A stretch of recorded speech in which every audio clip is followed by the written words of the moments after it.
Podría decirse que las recientes e impactantes sucesos legislativos consolidan desde el Estado una creciente cultura de la simulación en contraste con la realidad.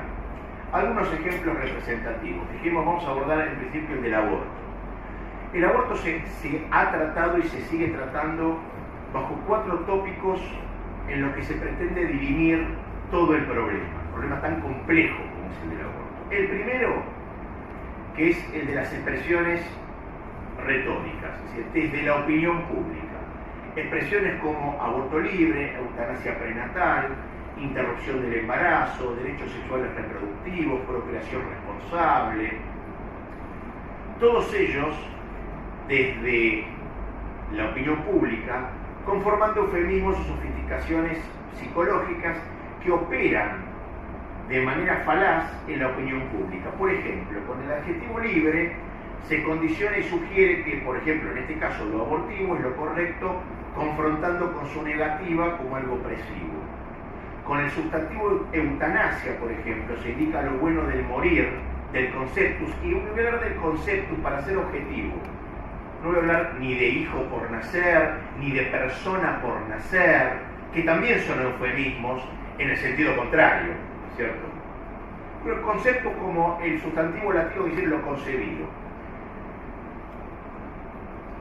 Como dije, con el sustantivo eutanasia se indica lo bueno del morir del concepto para él mismo o para la mujer que lo porta.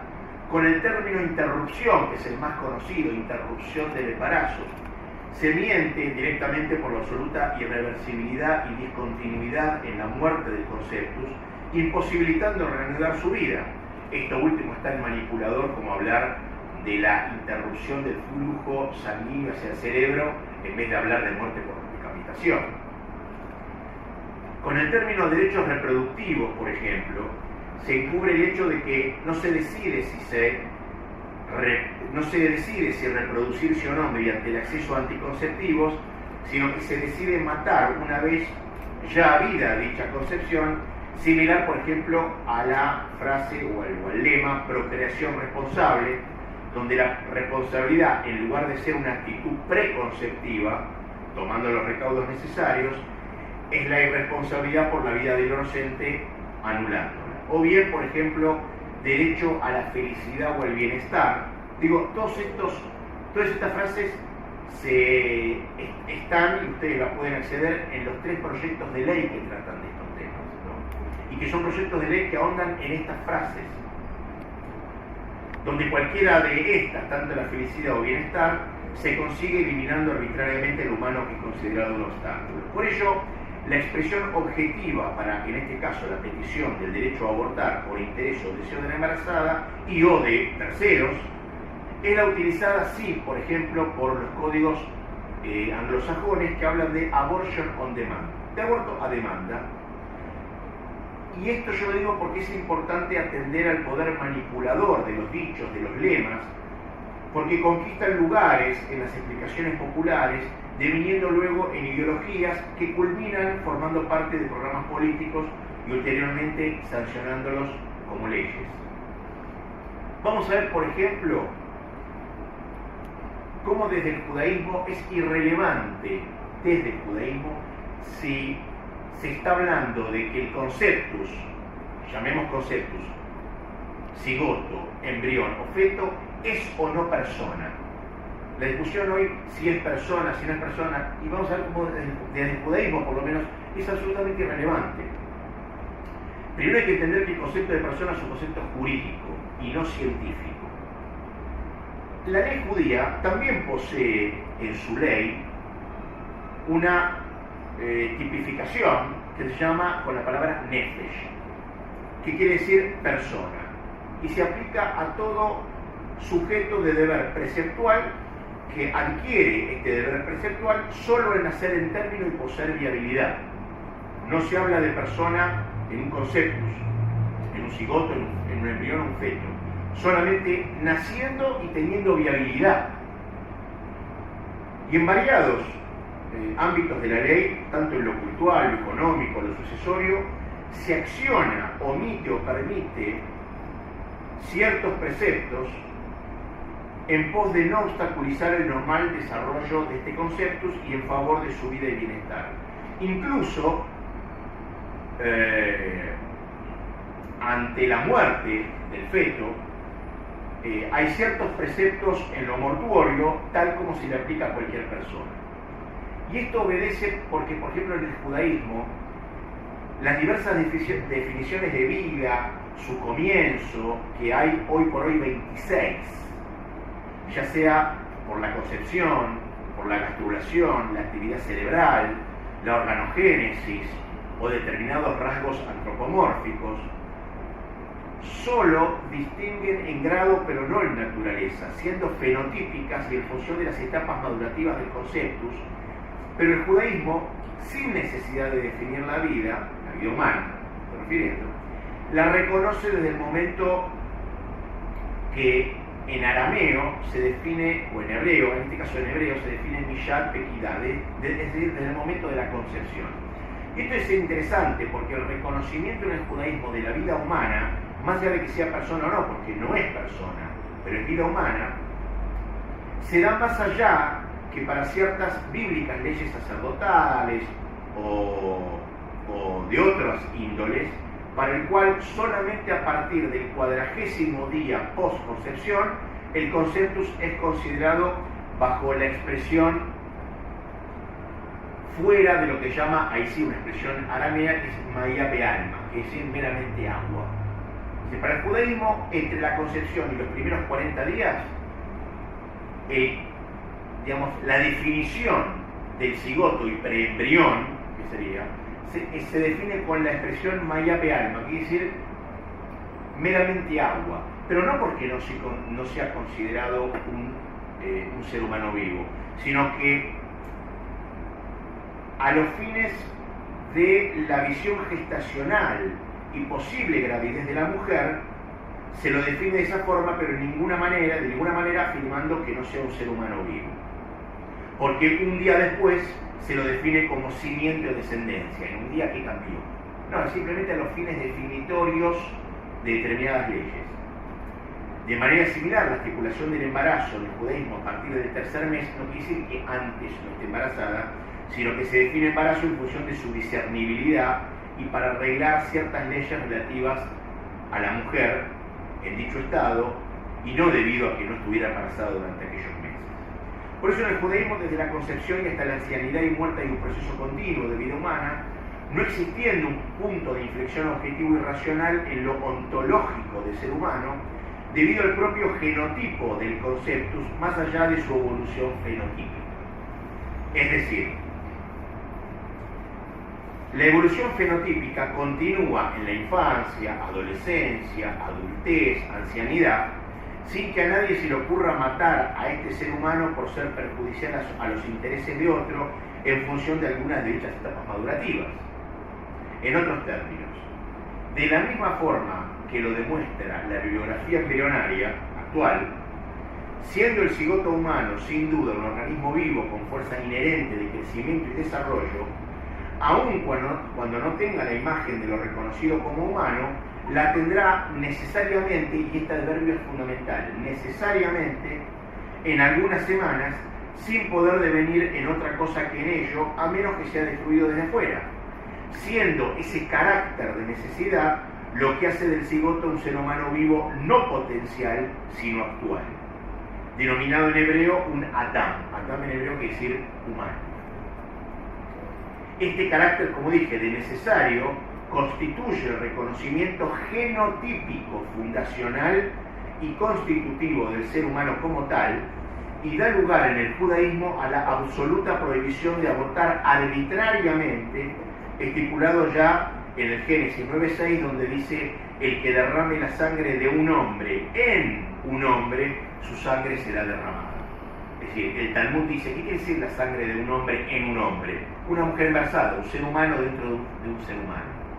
La traducción hoy general es de un hombre por el hombre, pero en hebreo dice de un hombre en un hombre. Y el Talmud así lo explica, que es una mujer embarazada. De esta manera aplica en términos generales la reiterada prohibición del no asesinarás, tanto en el Éxodo 20:13 como en Deuteronomio 5:17, y por eso el judaísmo regla que matar arbitrariamente a un ser humano que no amenaza la vida de otro, basándose en criterios fenoménicos o en alguna semana post-concepción, resulta realmente antojadizo y carece de fundamento racional, científico y moral, dado que no hay ningún cambio en la ontología u ontogénesis como ser humano vivo. Digamos, el criterio por la determinación del estatus jurídico de persona, por ejemplo, legalizaría también el infanticidio, tal como en la antigua Esparta y en la antigua Roma, estamos hablando del siglo -1 al 2. Dado que depende del momento a partir del cual se decide qué es jurídico o quién es jurídicamente una persona, independientemente de saber que desde la concepción es un ser humano. Pero hay otro pilar también sobre el que se discute, que es el derecho o no sobre el propio cuerpo. La ley judía, ya desde hace 2000 años, posee ambas categorías para el conceptus. Ubar yerejimo, que quiere decir el conceptus es el muslo o parte de su madre, y ubar labi yerejimo, que quiere decir el concepto no es un muslo o parte de su madre. Y lo interesante es que dichas categorías aplican una u otra según el caso y ninguna de forma definitiva, e incluso ambas expresiones resultan irrelevantes para resolver otras cuestiones que involucran el conceptus, como lo demuestra la numerosa casuística en lo penal, en lo sucesorio, en el linaje sacerdotal, y cuestiones de prosélitos, todo tipo de figuras legales judías. Y lo importante es que aquellas categorías no son premisas rectoras, sino generalizaciones conceptuales que colectivizan un conjunto de casos bíblicos y talmúdicos cuyas resoluciones radican primordialmente en lo preceptual. Es decir, en otros términos, la pregunta por la facultad decisoria sobre el propio cuerpo de la mujer en relación al conceptus no es ni siquiera apropiada, sino que nuevamente es una manipulación intencional, un ocultamiento de la realidad, porque no se trata de un solo cuerpo o de cuerpos distintos, sino primordialmente de dos vidas humanas distintas, es decir, de la relación entre el ser humano y su prójimo. Por eso resulta falaz presentar el tema del aborto bajo esta perspectiva, como una cuestión corpórea del sujeto para consigo mismo, o un supuesto derecho a la autonomía o derecho personalísimo, porque en verdad y realmente concierne a dos vidas humanas diferentes, donde naturalmente y transitoriamente una se encuentra dentro de otra y no de un mero y exclusivo órgano corporal de un mismo sujeto, como si fuera un dedo, una uña, una mano. Pero también está el otro lado, que es los que predican el valor de la vida, el derecho a la vida, que también son manipulaciones. Por ejemplo, pero ahí hay que ahondar un poquito más, pero por ejemplo, predicar el valor de la vida en filosofía y en cualquier rama de la axiología, que es la rama que estudia los valores, es un solecismo. Es decir, es un solecismo aplicado erróneamente al concepto de valor, dado que este es el fundamento. ¿Qué es el valor? Es el fundamento por los cuales se prefiere un acto o se lo dilata, ¿no es cierto? Un acto que el hombre hace sobre su vida en pos de cancelar o de actuar respecto de otra cuestión. Es decir, es el fundamento de los actos de preferir o preterir que realiza el hombre durante su vida como manifestación de lo que privilegia por mayor importancia. La vida, en ese sentido, es el escenario para dicha manifestación y no aquello sobre lo que se predica el valor, porque el hombre no existe en la muerte y carece entonces de sentido predicar la elección entre la vida y la muerte. Luego, no se puede hablar de el valor de la vida, porque en la muerte el hombre no existe, con lo cual no puede vivir la muerte y elegir entre la vida y la muerte. El escenario, la vida básicamente es el escenario donde se manifiesta el hombre, o donde el hombre manifiesta sus valores. Sus valores, ¿cómo los manifiesta? En pos de cancelar o no determinada voluntad para implementar un acto en pos de otro, manifestando a qué le doy más valor y a qué le doy menos valor. Luego, el no asesinarás no indica que la vida posea valor en sí misma, ni tampoco sea una institución divina, sino la prohibición de tomar la vida ajena. De la misma forma que el no robarás no implica que la propiedad privada sea una institución divina. No, implica que hay una prohibición de apropiarse de lo ajeno. Ahora, siendo el cigoto humano igual, por ejemplo, a un mosquito, en tanto organismo vivo, solo del primero se predican deberes y prohibiciones preceptuales o morales, probando así que el valor no reside en que sean organismos vivos, sino en que uno es humano y el otro no. Por ello, el no asesinarás aplica desde la concepción en tanto organismo vivo y humano. Por otro lado, el judaísmo como sistema preceptual y no de derecho, entiende que el derecho posee significado, sentido y vigencia solo en un entorno jurídico, institucional, en función de intereses humanos y como conclusión de la realidad, limitando su alcance y vigencia de forma racional y variable. Pero la existencia del humano, la vida humana, al igual que otros seres naturales, no es un producto institucional, no está basado racionalmente, sino que es algo dado naturalmente con precedencia a su voluntad y por ende indiferente desde lo axiológico y desde también lo jurídico.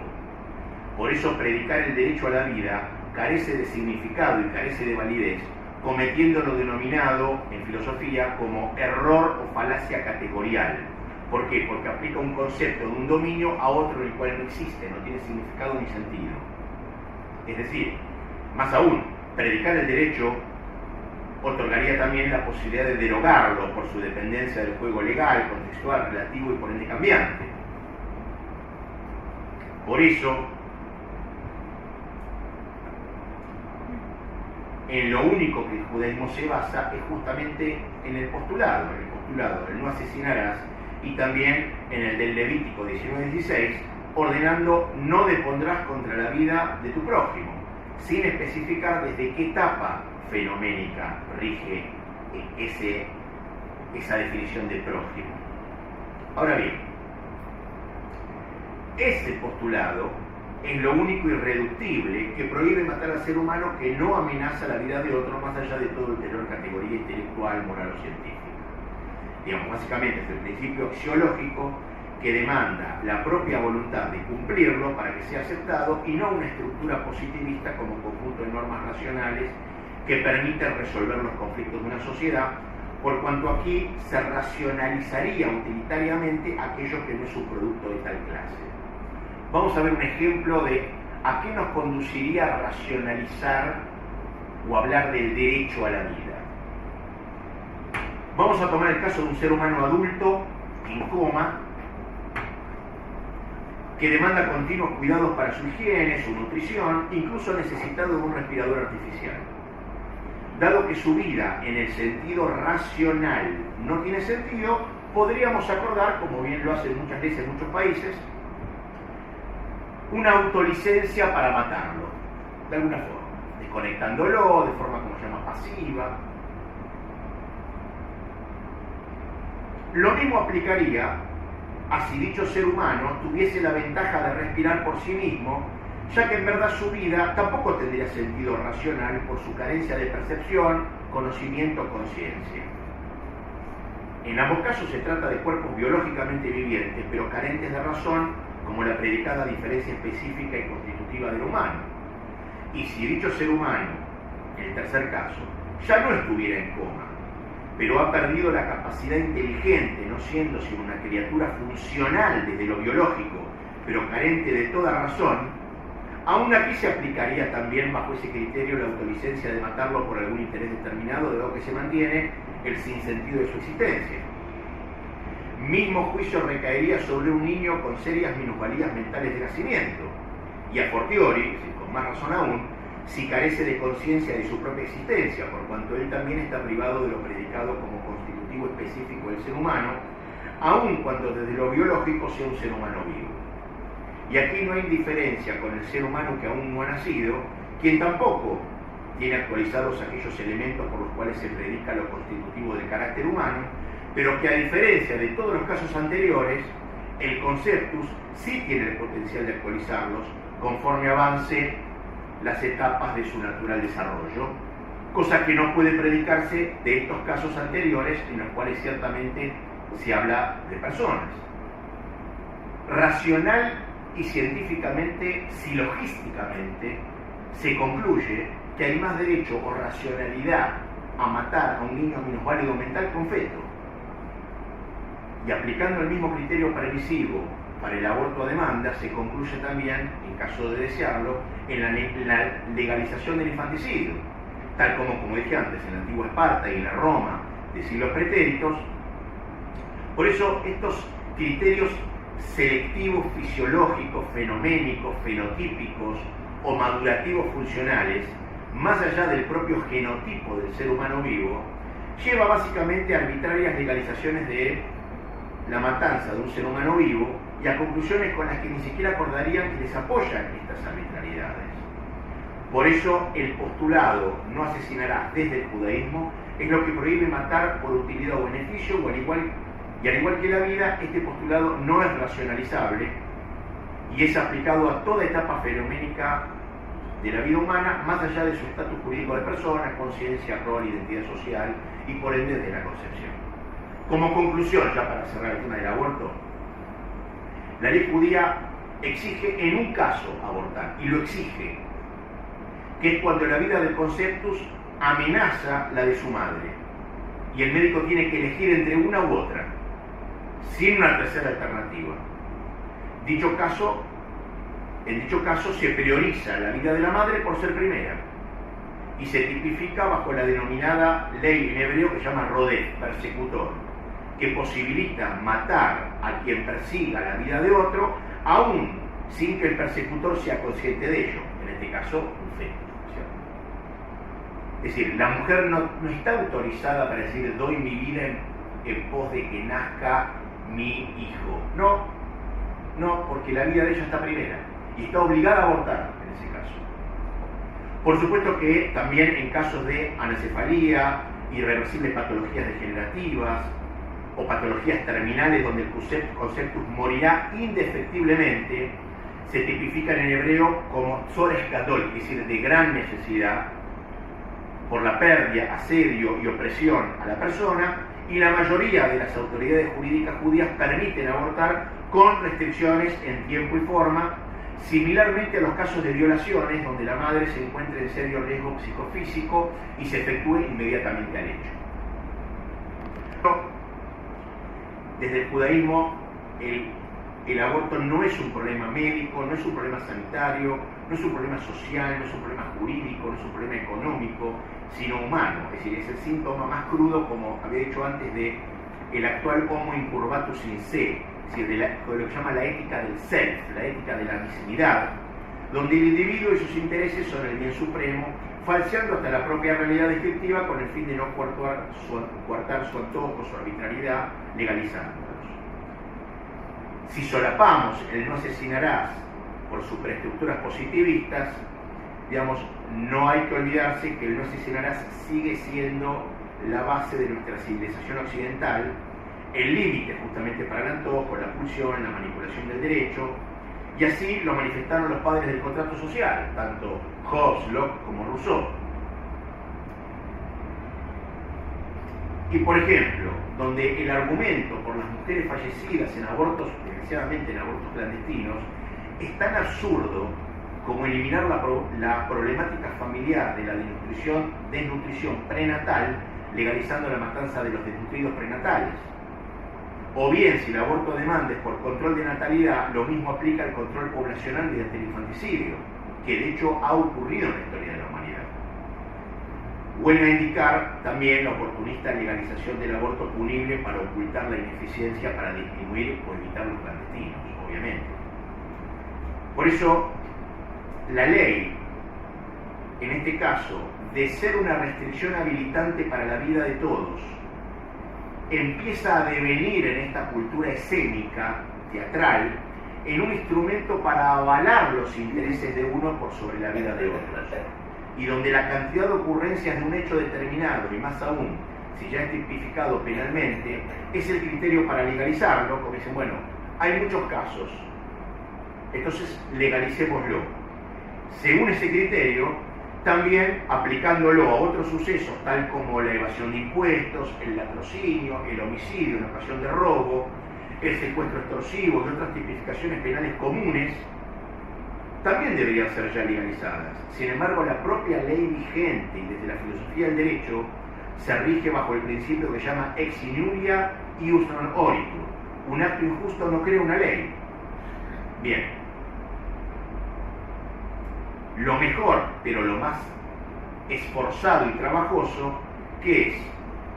Es que cada individuo y los organismos públicos, desde lo institucional, gestionen políticas eficientes de asistencia a las mujeres en conflicto con su embarazo y otras políticas en las esferas educativas, sociales, con fines preventivos, generando responsabilidad y asumiendo el compromiso con el no asesinarás como única garantía para asegurar la vida de todos.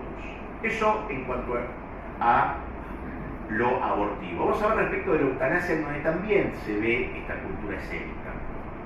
El judaísmo define al suicida similarmente a la generalidad bibliográfica actual. El adulto que se da muerte intencional conscientemente y por propia iniciativa. Y sin referencia al móvil de aquella intención. Por supuesto, ya esto se prohíbe desde el Génesis 9:5, cuando dice, y sin embargo, la sangre de las almas de ustedes reclamaré, o sea, de quien derrame su propia sangre. Y bajo esta definición, por supuesto, el fumador que muere por cáncer pulmonar o no es considerado un suicida por no tener intención de matarse al fumar. Muy bien, es decir, le falta ese motu propio, esa intencionalidad de matarse, por más que él conscientemente sepa que el cigarrillo va a terminar con su vida. Pero el fumador que muere por cáncer pulmonar no se lo considera como suicida. ¿Por qué? Porque le falta ese motu propio, esa intencionalidad. La secularidad al suicidio no patológico lo define de la misma forma. Es la acción u omisión consciente y por propia iniciativa por la cual el sujeto pone intencionalmente fin a su vida por sí mismo o asistido por terceros. Resulta claro que con esta definición, la actual ley eutanásica, por ejemplo, que otorga la facultad legal para darse muerte prematuramente de forma indolora y por compasión o decoro personal, así dice la ley, evitando una determinada situación, un excesivo sufrimiento para impedir el de otros, incluyendo también la asistencia de terceros, no es otra cosa que el derecho al suicidio, y más aún la indulgencia por la coautoría de un homicidio. Suicidio que no solo está prohibido en el judaísmo, como dijimos, sino en la mayoría de las más influyentes doctrinas filosófico-morales, desde Pitágoras, pasando por Platón, salvo algunos casos excepcionales, Aristóteles, Epicuro, Plotino, Locke, Rousseau, Kant, Schopenhauer, Wittgenstein, Sartre y hasta Camus. Sino que el suicidio asistido, donde un tercero interviene en la implementación de la muerte del suicida, es considerado también bajo el judaísmo como un homicidio, y en la secularidad implica un problema ético y moral mayúsculo, y mucho mayor al suicidio, porque incluso se encuentra penado por la ley. Ahora, existen también dos expresiones: eutanasia activa y eutanasia pasiva. Eutanasia activa como la acción directa para acelerar o provocar la muerte prematura del paciente, y eutanasia pasiva como la generalizada no iniciación o discontinuidad de un tratamiento, aparatología o nutrientes que sustentan la vida de aquel. Ahora, queda claro que ambas son clasificaciones solo en el modo de acelerar el proceso de muerte, permitirla o provocarla precozmente, pero no son argumentos ni justificaciones para matar a un sujeto por acción u omisión. Luego, no existe una diferencia moral entre ambas eutanasias, activa o pasiva, dado que siempre, por acción u omisión, hay intención de matar.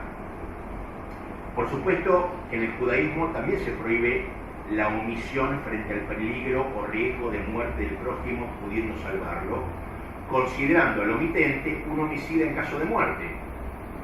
Incluso cuando aquel sobre quien se decide no actuar sea un moribundo, porque no hay ninguna diferencia legal en el judaísmo entre un moribundo y una persona que goza de salud en cuanto a la obligación de salvarlo. Pero en términos seculares también existe análogamente la misma prohibición. El moribundo es una persona con plenitud de derechos, no habiendo merma preceptual o en los derechos por una tipificación somática. Hay la misma responsabilidad moral tanto en la acción como en la omisión. Y en esto hay que ser muy claros. La moral o la ética no es la teoría de los hechos, es la teoría de las intenciones, más allá de cómo uno obra. Uno puede obrar por omisión o por acción. Lo que importa es qué intención él tuvo con eso. Si no, no estaría tipificado penalmente el abandono de persona. Yo no hice nada, esta persona murió, yo no lo maté, yo no hice nada. Bueno, pero está tipificado penalmente el abandono. Usted, pudiendo haber hecho algo, no hizo nada. Tampoco estaría tipificado penalmente cuando una persona, teniendo insulina, no se lo aplica a quien debería aplicárselo, y esta persona termina muriéndose por un coma diabético o lo que fuera. Esa persona se lo juzga también. O un padre que dice, no, yo a mi hijo no lo maté, simplemente omití darle de comer. Es decir, la omisión y la acción son absolutamente irrelevantes cuando la intención es matar a una persona. La acción o la omisión tiene que ver con cómo yo implemento esta intención primera. Bien. Es decir, hoy existe un uso operativo y simulador del término eutanasia, justificando prácticas homicidas atribuyéndoles un carácter beneficioso o superador para el destinatario o para la sociedad, según el caso, ocultando frecuentemente una desaprensión moral, evitando costos, dificultades, privaciones, consecuencia de las atenciones, cuidados, dedicación que requiere quien padece de ciertas afecciones o carestías. Y los ejemplos que voy a dar son muy contundentes. Eutanasia prenatal, ya dijimos, refiriéndose al feticidio o al aborto. Eutanasia neonatal se le llama, cuando se quiere matar al nacido congénitamente defectuoso o extremadamente prematuro, con escasa viabilidad. Se llama eutanasia social, por ejemplo, a la eliminación activa o pasivamente a quien se considera afecte la evolución social. Eutanasia criminal es una expresión que se usa para eliminar a los considerados socialmente peligrosos en la población carcelaria. Muchas veces pasa esto. La expresión eutanasia solidaria, ustedes la pueden ver en muchos tratados legales o en muchos proyectos de ley. Eutanasia solidaria se usa para matar a unos en pos de salvar a otros, y por sobre todo eutanasia económica, para eliminar a quienes destinen recursos excesivos, el Estado destine recursos excesivos, sin una rentabilidad adecuada. Muchas políticas jubilatorias se basan en esta expresión de economía, eutanasia económica.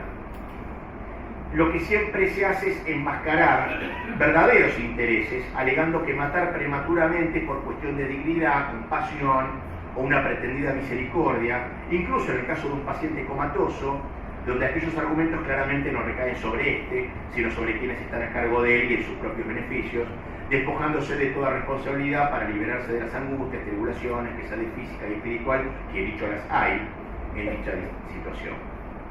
Ahora, también existe la problemática cierta, que es la de dilatar tecnológicamente un proceso agónico, ensañándose u obstinándose terapéuticamente. Y es una problemática grave y real. Y aunque sin intención, pero mortificando artificialmente al paciente, cuestión que también el judaísmo la prohíbe, y desde la secularidad es absolutamente inmoral. Ahora, es precisamente la fidelidad a estas dos restricciones, tanto a la prohibición del suicidio como a la prohibición del ensañamiento terapéutico. Digo ensañamiento terapéutico y no encarnizamiento terapéutico, porque encarnizamiento implica desde lo psicológico una maldad, que no la hay, simplemente es un ensañamiento terapéutico, pero justamente sin transgredir una para cumplir la otra, es lo que precisamente en el judaísmo emerge como la alternativa para la conducta que salvaguarde al profesional de un homicidio y al paciente de un suicidio. Y justamente resguarde también la responsabilidad moral de ambos desde la secularidad, logrando una verdadera muerte digna, dado que el proyecto se llama un proyecto de muerte digna. Dignidad la cual Kant, el más influyente filósofo y eticista secular moderno, define como la actualización del ser moral oponiéndose al obrar según la facultad apetitiva o pasional, evitando que el hombre se animalice usándose como medio y no como fin en sí mismo. Es decir, evitando, prohibiendo el uso del individuo de su cuerpo como medio para un fin que no sea el mismo. Y la dignidad como cualidad moral no aplica a situaciones, como dije antes, sino a intenciones, por cuanto la moral es la doctrina de intenciones y no de los hechos, no teniendo estos significados axiológicos alguno más que por la intención que los actualiza. Ahora, este dilema el judaísmo lo resuelve mediante la desobstrucción o desobstaculización por acción u omisión, no importa, de aquello que impide la inminente y apremiante muerte del paciente, dejando a la naturaleza seguir su curso cuando todo proceder e instrumentación médica posible solo constituye la mera prolongación de una agonía sufriente y tortuosa, manteniendo artificialmente algunas funciones orgánicas en un cuerpo que ya no sustenta vida por sí mismo. Es decir, ante la situación de un paciente terminal, irreversible e irremediable, con graves sufrimientos, se está facultado para prescindir de todo tratamiento si las medicinas causan dolores inaplacables, puede abstenerse de ellas, o también de toda aparatología que lo único que hace es mantener algunos de sus órganos vitales en funcionamiento. Pero de ninguna manera cometiendo una acción para acelerar un deterioro o la muerte, suprimiendo aquello que naturalmente su cuerpo necesita para la subsistencia, tal como oxígeno, fluidos de sustento o medicación de soporte vital necesaria.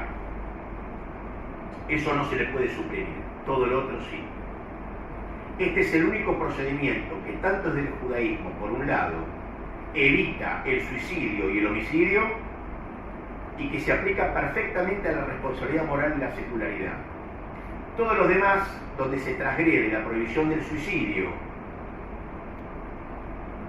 para no cometer homicidio, o se comete un homicidio para que no se cometa un suicidio, constituyen sofisticaciones psicológicas, eufemismos, justificando uno para cometer el otro.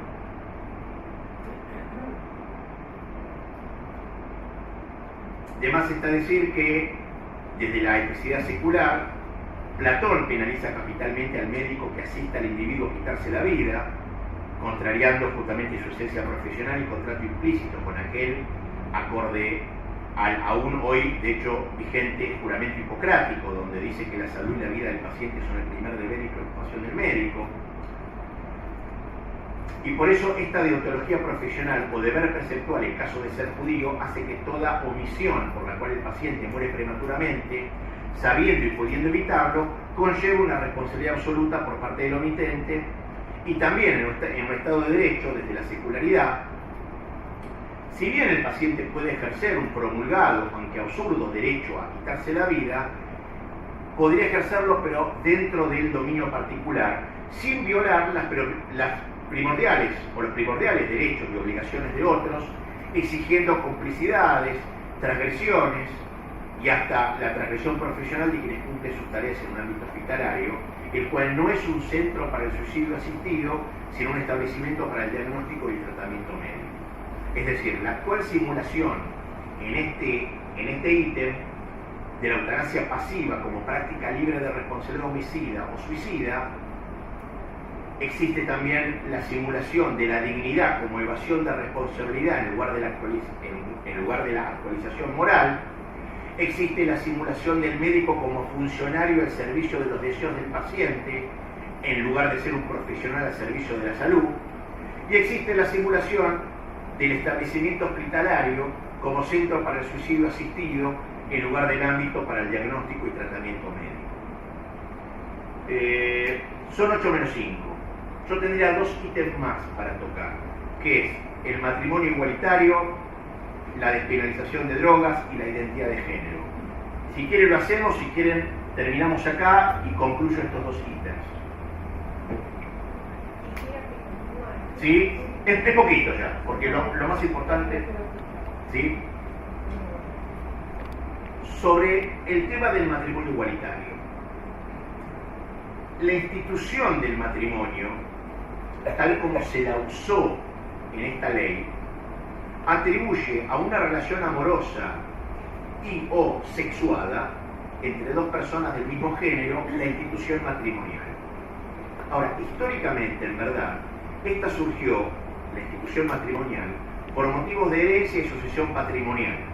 Es decir, el casamiento surge históricamente como una forma de legar bienes a los descendientes directos en lugar de otros. Entonces la gente se casaba, tenía un acta legal. Pero además tenía la función de estructurar la sociedad, crear lazos de parentesco, constituyendo su base arraigal y de desarrollo.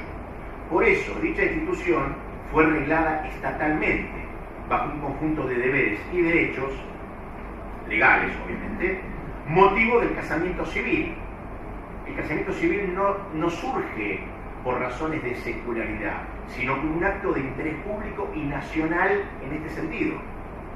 Prueba de ello, por un lado, es que desde antiguo la palabra latina matrimonium refirió exclusivamente al género femenino, significando matreum munium, que quiere decir el cuidado o la protección de la madre o mujer, mater matrix, de la madre, de la matriz.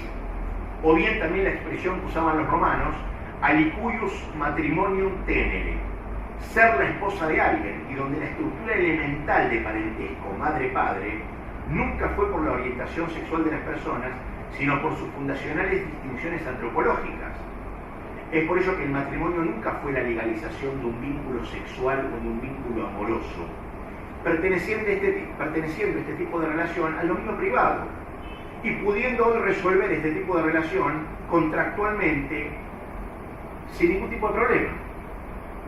Incluso desde la teoría de la ley natural, lo que se llama el ius naturalismo, en sus 2 vertientes, la que proviene de Aristóteles y que fue desarrollada por el estoicismo, según la cual el hombre debe conducirse acorde a la ley emanada de la recta razón y en acuerdo con la naturaleza, o bien la otra vertiente del ius naturalismo, como la elaboró el racionalismo contractualista clásico, desde Hobbes, Locke y Rousseau, hasta el contemporáneo John Rawls. Esta ley natural es la ley emergente a partir de la inteligibilidad del ordenamiento y funcionalidad reinante en la naturaleza, promoviendo la noción del derecho natural como la potestad o facultad del hombre para hacer o demandar legítimamente a razón de las exigencias propias de la naturaleza humana y con arreglo a los fines de su vida, dando lugar así a la conformación de los modernos estados de derecho. Según el propio argumento ius naturalista, el factor de la procreación, así como también el factor de la estructura parental, estos 2 factores toman un lugar relevante en el ser humano y la conformación de la sociedad, resultando en la institución del matrimonio en una tendiente al florecimiento, preservación y realización natural, conformando, como ya se dijo, un bien social, su base arraigal y desarrollo. Son estas últimas 3 consideraciones del matrimonio las que le otorgan al ya mencionado estatus de interés nacional y público, y por ello la institución del matrimonio civil, con sus derechos y obligaciones, y como acto de interés público y nacional, no es la legalización de una relación o vínculo sexual o amoroso heterosexual, ya que éstas pertenecen al exclusivo dominio privado. En el judaísmo, la institución matrimonial se le llama el de Kiddushin. Es una celebración de la relación conyugal que impone desde la Torá como exclusivamente heterosexual, entre el hombre y la mujer, ya dado en Génesis 2:24, cuando dice: el varón dejará a su padre y a su mujer y se unirá a su madre y serán una sola carne. el judaísmo prohíbe terminante y claramente toda relación homosexual masculina, dada y reiterada desde la Torá en Levítico 18:22, 20:13 y detallándola en los ulteriores códigos legales. Ahora, es interesante porque en muchos de estos códigos nunca la homosexualidad el judaísmo la trata de una patología, nunca la trata de una patología, la trata de una pulsión hacia el cual el hombre o la mujer tiene que sobreponerse. Pero sí da cuenta en el judaísmo que hay un concepto revolucionario de la sexualidad, no como un juego de roles, no como un juego de poder en función de los deseos y pulsiones individuales, que sí existían en numerosas y pretéritas sociedades paganas, sino como una actividad reglada, o sea, normalizada, preceptuada y relacionada al género. Por eso, alejándose de la sociedad de sexualidad intercambiable, propio, como dice el Talmud, de las sociedades paganas, la Torá regla la elemental estructural parental hombre-mujer y que comanda justamente el mismo término hebreo que significa familia, que se dice mishpachá, que viene de la raíz shivka, que quiere decir sirvienta, que sirve a la voluntad en pos de dar lugar al ulterior desarrollo tribal, social, popular y nacional. Pero hoy, y aún considerando el matrimonio como un fenómeno social, se atribuye dicha institución a personas del mismo género, simulando una relación y función individual y social que no se le ajusta, aparentando ser del mismo tenor, más allá de toda fenomenología o correlato histórico, cultural, religioso o legal ius naturalista, según los cuales el matrimonio, la institución matrimonio, nunca fue una institución legal que se aplicara a personas del mismo género. Ahí viene justamente relacionado lo mismo que es la ley de identidad de género. Análoga simulación acontece con la ley de identidad de género, cuando el género primariamente no es el rol sexual del individuo, ni la construcción sociocultural de lo masculino y femenino, sino que es la propia diferencia biológica manifiesta en el ADN de cada sujeto, cuyo correlato es el conjunto de las propias características sexuales biológicas.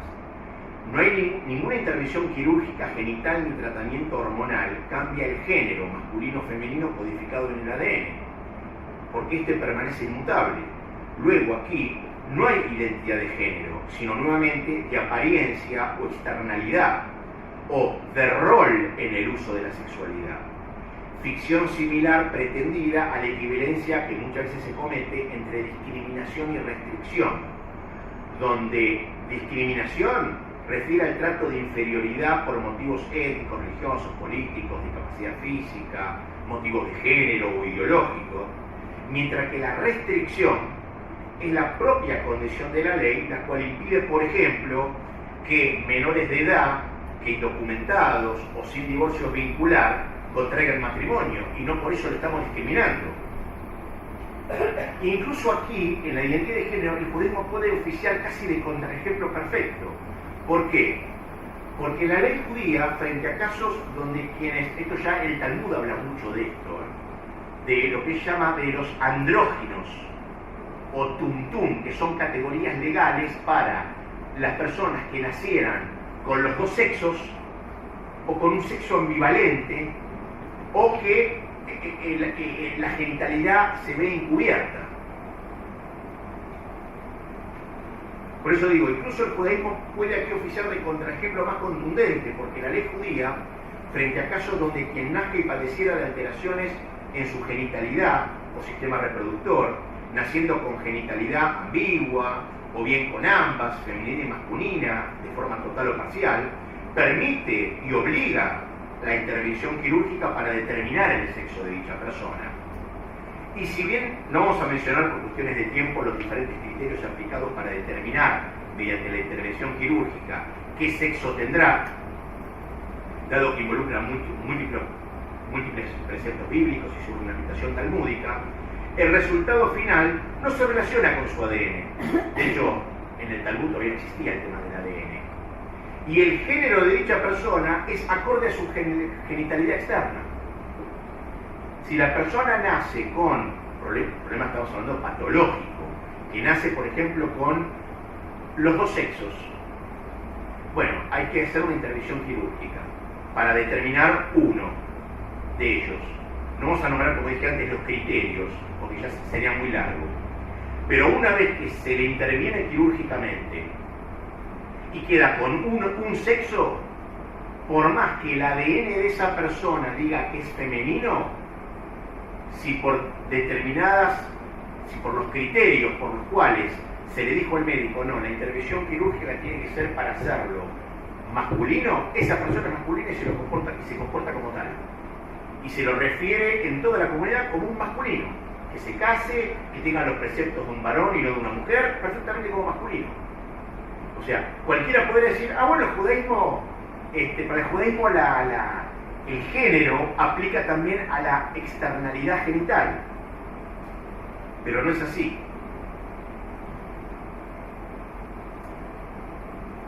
Por eso digo, no obstante, si bien cualquiera podría pensar que bajo dichas circunstancias el judaísmo permitiría el cambio de género al modificar la genitalidad, esto no es así, y terminantemente no es así, dado que siempre se está hablando de cirugías reparadoras de anormalidades físicas y no de cirugías implementadas acorde al deseo personal de cambio o de cambiar su genitalidad, considerando esto una profanación del cuerpo por una disforia de género, no siendo este último un bien intercambiable, sino parte de la naturaleza humana acorde a la cual se debe constituir su identidad sexual o sexualidad, distinguiendo entre masculinidad y feminidad. Y eso es a punto tal que en dichos casos, porque podemos decir, bueno, ¿qué pasa? Hubo una persona que se cambió porque, bueno, quiso cambiarse de sexo, se cambió de sexo, bueno, ¿qué pasa con esta persona? O sea, era varón y ahora tiene genitalidad femenina, bueno, ¿qué pasa? ¿La tratamos como mujer o lo seguimos tratando como varón?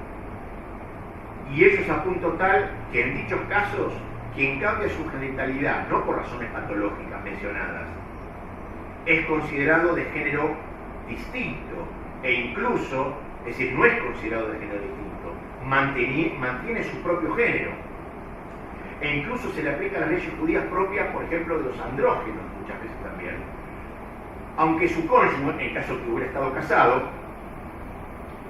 no tiene necesidad de divorcio vincular, directamente queda divorciado.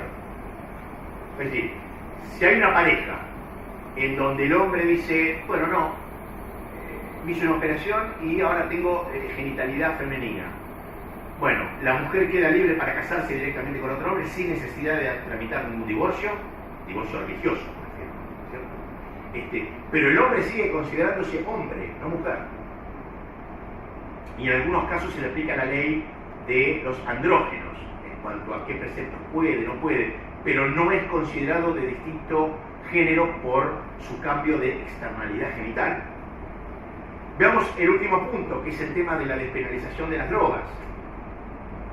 Respecto de la despenalización de las drogas, el motivo de ingreso a Guardia Hospitalaria Nacional indica, bajo las últimas estadísticas, que el 48% de aquellos que ingresan justamente a guardias hospitalarias por violencia, el 17% son por accidentes viales y el 70% que son por suicidio se asocian al consumo de sustancias psicoactivas, en adición al aumento geométrico del abuso de alcohol y consumo de drogas en jóvenes. Repito, el motivo de ingreso a Guardia Hospitalaria Nacional indica que el 48% de aquellos por violencia, el 17% que son por accidentes viales y el 70% que son por suicidio, es decir, el 48% que ingresan por violencia, el 17% que ingresan por accidentes viales y el 70% que ingresan por suicidio, se asocian al consumo de sustancias psicoactivas en adición al aumento geométrico del abuso de alcohol y consumo de drogas de jóvenes, datos del Cedrona. Resulta claro el desfasaje entre este proyecto de despenalización de drogas y nuestra sociedad, donde en lugar de promover y eficientizar las políticas de salud pública para asistencia y prevención de adicciones, alejando al ciudadano de las drogas y del alcohol, se lo abandona a sus impulsos en una sociedad donde ni siquiera es posible aplicar la ley vigente, no somos posibles de por lo menos aplicar la ley que impide que el perro defeque en la vereda. y aumenta el nivel de automovilistas alcoholizados más el delito asociado a drogas. Es decir, este abandono del ciudadano sin formación ni educación simula hoy ser libertad, a diferencia de la liberación del pueblo judío, por ejemplo, esclavo en Egipto, no para abandonarlo a sus pulsiones en el desierto, sino para regirse por una ley, la ley que se le da en el mismo desierto, instruyéndose individual y nacionalmente. Es decir, en el judaísmo, ¿por qué se prohíbe el consumo de drogas recreativas? Obviamente no medicinales, ¿cierto? No solo por lo insalubre y que imposibilita el estudio como precepto, sino también porque imposibilita el cumplimiento de preceptos con intencionalidad por los efectos narcóticos y fundamentalmente por descarriar a la persona. Hay una ley fundamental en el judaísmo que habla, una ley bíblica del Deuteronomio 18-21, que dice: el hijo descarriado y rebelde por ser glotón y bebedor. Es el que se define como el que le roba a los padres para comprar y engullir carne y vino. O sea, el que se rige es la gula, básicamente en Occidente es la gula, el que se rige por sus pulsiones. Luego, despenalizar y permitir las drogas es básicamente nuestra sociedad hoy, tal cual como tenemos hoy, promover sustancias que estimulan voluptuosidades mucho mayores a la gula, exacerbando los deseos, incitando los impulsos animales a los que difícilmente uno pueda sobreponerse, transgrediendo y aún delinquiendo. De esta forma, este proyecto hace parecer el abandono como si fuera libertad o derecho individual, y una sociedad casi anómica como si fuese la de un ciudadano con conciencia cívica y moral, pero que realmente enmascara la corrupción e ineficiencia en la función pública, despenalizando lo otrora prohibido para automáticamente exigir de responsabilidad a los involucrados en las diferentes áreas de competencia. Bien, como conclusión general de estos 4 puntos, en todos estos 5 casos, digamos, que son 5 casos en general, existe un denominador común, el cual consiste en no considerar pronunciándose acerca de lo que es la realidad en términos fenoménicos, sino en elegir un modo de hablar acerca de ella que resulte más adecuado al logro de ciertos intereses. Es decir, la diferencia fundamental no radica en liberar el fenómeno de todo psicologismo, axiología o dogma religioso, pretendiendo una supuesta neutralidad, concibiendo el fenómeno solo y exclusivamente de modo pragmático, cosista o fisicalista, sino que lo que se pretende es enmascarar la realidad simulando la ausencia de una conciencia intencional, provocando una manifiesta y clara falta de interdependencia entre la realidad fenoménica, es decir, entre lo que hay y lo que se dice acerca de dicha realidad, es decir, y lo que se dice acerca de lo que hay. Pero esta concepción escénica, teatral, no es nueva, proviene de posiciones originariamente sofistas, particularmente protagóricas y hasta modernas neocristianas, donde el mundo es considerado como el mero lugar de las conveniencias o de las convenciones, donde el hombre es la medida de todas las cosas. Acorde a este postulado, se desarrolla el argumento llamado constructivista, según el cual todo el quehacer humano es el resultado de una construcción social sin independencia o interdependencia natural, y que por lo tanto, según esta visión, no existen esencialidades o biologicismos inscriptos en la naturaleza humana, sino formas, roles socialmente variables de desempeñarse. Consecuentemente, en esta estructura, la ley y el derecho son concebidos como un triunfo de una negociación legal, contextual y relativa, cuya legitimidad y autoridad proviene de una convención interpares en la decisión colectiva, conformando una ética dada por el contexto más allá de toda fenomenología. Por ende, según esta doctrina, bastará con la determinación por la mayoría para que, independientemente de toda fenomenología y o naturaleza, se determine y se defina el carácter y sustancia de lo que es. Y si se trata de enarbolar, por ejemplo, el derecho positivista, bajo el cual el derecho es independiente del juicio moral o de una conciencia axiológica, sino que el derecho es básicamente el conjunto de normas jurídicas sancionadas por un organismo estatal que ejerza la función legislativa vigente, y por ende justamente ninguna ley sería injusta. En otros términos, si yo quiero separar completamente el derecho de la conciencia moral o de los postulados axiológicos, el derecho se convierte básicamente en algo no distinto de una banda de criminales quien también decretan y acatan un conjunto de reglas y códigos bajo una estructura autoritativa y determinada. Acordémonos, como dice el doctor Andrés Rosler, investigador del CONICET en filosofía legal, que no se asemejaría mucho un derecho ultrapositivista a el caso de un mafioso italoamericano cuando le dicen si usted rompe las reglas de la Cosa Nostra se quiebra y se cae, usted no rompe las reglas. Es decir, si en el derecho no hay una conciencia moral, no hay una conciencia intencional, no hay una moralidad como último sustrato, no hay un postulado axiológico como último sustrato, no hay ninguna diferencia entre el derecho y un código mafioso, porque son dos estructuras autoritativas determinadas por la autoridad legislativa vigente y que todos están comandados a mandatoriamente a cumplirlo. Por ello, y bajo la estructura positivista mencionada, con similares criterios a los argumentados para la sanción de las leyes mencionadas, bien podrían ser sancionadas otras que permitan, por ejemplo, la pedofilia, la necrofilia, la poligamia, el suicidio, el homicidio asistido, el infanticidio y toda otra práctica que hoy es considerada moralmente rechazable, pero que a través de los medios, la comunicación, la masividad de casos y por sobre todo el deseo de legalizarlas, bien pueden ser transformadas en cuestiones culturales que hacen a la esfera de la libertad individual bajo el consenso entre partes y que el derecho debería regular.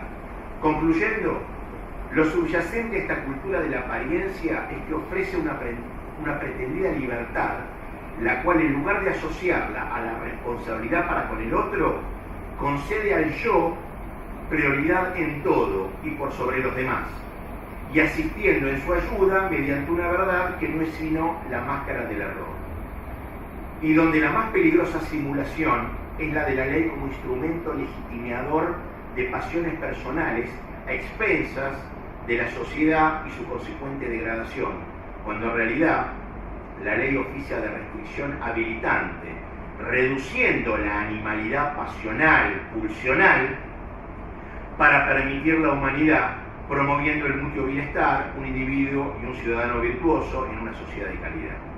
Y aquí ya por último bien podría aplicar tanto la frase talmúdica como la advertencia de Jean-Jacques Rousseau, quienes instan al principio deóntico basado para enmendar la actual realidad invertida, donde por un lado el Talmud advierte sobre el tiempo cuando la cara de la generación sea como la cara del perro por las desvergüenza y la procacidad, y donde la verdad esté ausente. Y por el otro, Jean-Jacques Rousseau, 1700 años después, nos advierte que cuando la violencia de la pasión prevalezca sobre el horror del crimen, en el deseo del mal también se va a encontrar un derecho. Bueno, muchas gracias.